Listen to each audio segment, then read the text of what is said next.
I am doing my presentation on beer implant. So it is the latest innovation in the ACL restoration. So the full form of the beer is the bridge enhanced ACL restoration implant. So it's suture pair of the ACL augmented with a protein implant placed in the gap between the tone end of the ACL. These are the clinical trails. There is beer 1, 2, 3, and this is the beer node. This is a multicentric ortho outcome network. So beer 1 is the level 2 evidence, rest of the 3 is the level 1 evidence. And beer 1 and 2 both completed their 2-year follow-up, and beer 3 and moon they are currently rolling. Next, there is primary endpoint which is similar in the last 3 studies, that is the IKDC score and knee laxity, anterior posterior, that was measured with the action. Next, this is the journal and level 1 clinical study result at 2 years. When we talk about the primary outcomes in ACL reconstruction and beer, they are equal.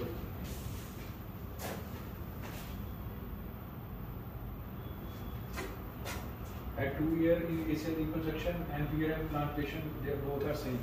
1.6 same. And IGTC score are also same in both patients, ACL reconstruction and beer patient. But the secondary outcome, hamstring strength, that is superior in beer implantation. At 6 months, 12 months, next is the patient felt 4 times more confident operated with the beer implant.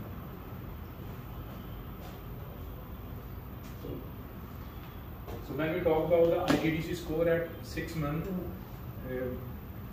we are taking a 2 control ACL reconstruction patient and the patient operated with the beer implant. So this is the graph. Here we can see IGDC score greater than 90% seen in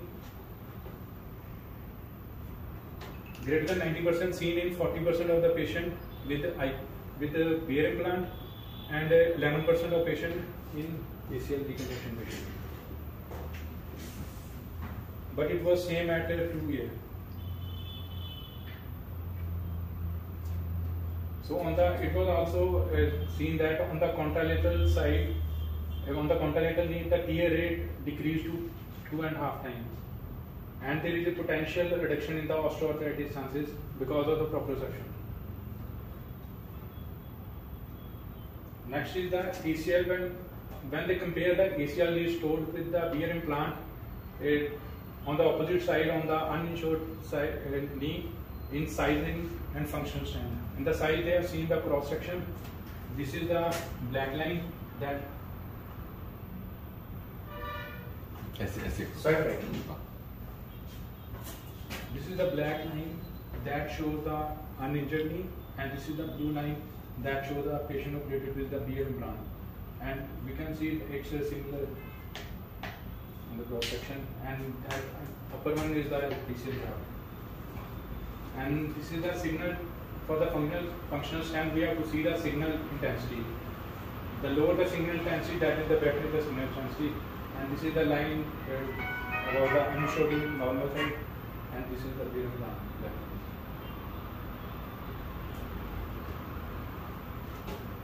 Next is that there is an easier vision in case of lead here. All the graft options are available, the critical landmarks are present, and the outcome appear to be like primary ACL reconstruction. So the main problem in ACL is because of the synovial fluid, it prevents the formation of clot and bridge at the side of the wound. But in MCL, there is a formation of because of the formation of clot and bridge at the wound side, it can heal on its own. So this is the difference we can see. A bridge at the wound side is not present in the ACL, but that is present in the MCL. Rest cell migration, collagen production, cell and vessel proliferation, they are present both in ACL and MCL. So the solution for that is a beer implant. The material they use, that is hemostatic type 1 bovine collagen that is resistant to the plasma degradation, and the absorption rate is balanced with the new tissue formation. And the implant is designed to hold the blood, allow cell migration and proliferation, and support the revascularization.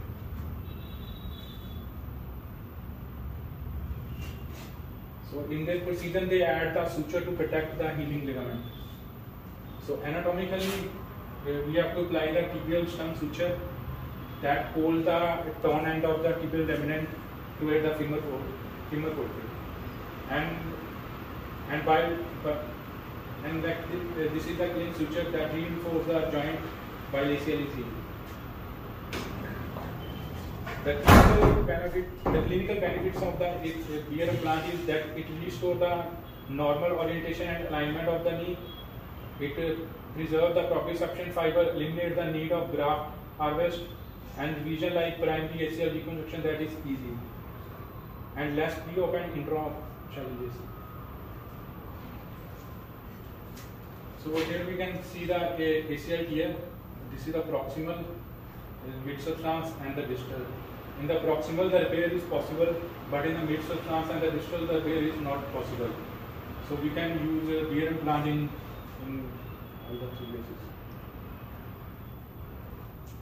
So the patient selection is similar to the ACL, less than 18 years and greater than 18 years, all athletes. So the technique is there are 6 steps. So first is that we have to assess the stem, then we have to drill the tunnels, then we have to suture the stem, then we have to pass the button, then we have to prepare the beer, then we have to implant. So in the first step, we have to assess the stem. We have to address the other pathologies first. Then we have to leave the anatomy intact, and we have to maintain the tibial stem. And northplasty we can do. And then we have to drill the tunnel. For the femoral side, we have to drill the tunnel just interior to the footprint, and for the tibial side, 2 to 3 mm into the stem. And we have to use the drill bit 2.4. And then we have to suture the stem using the cannula. This is the picture showing. Then we have to, after that we have to load the button. Then we have to pass the button on the femur side. Then we have to do the beer perforation. For the beer perforation through the anterior medial portal, you can extend the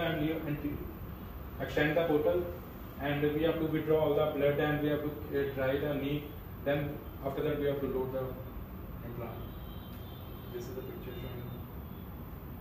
To insert as it hydrates. So this is the beer implant. We are putting blood on it. After that, we have to tie the suture. We have to extend the leg. We don't need to do the latchman after, and we have to extend it overnight. Next is the protocol, field therapy protocol. In this, the important is when the patient returns to sports.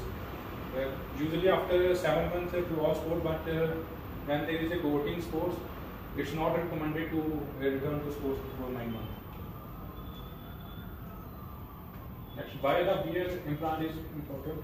Because it preserves the anatomy, it restores the native ligament biology and proprioception properties, it eliminates the donor morbidity like pain, weakness, poor fit or underfit, undersized graft, hamstring, and easier revision, and the potential to decrease the prevalence of osteoarthritis. And in pediatric ACL, it provides the growth plate disruption and small tube.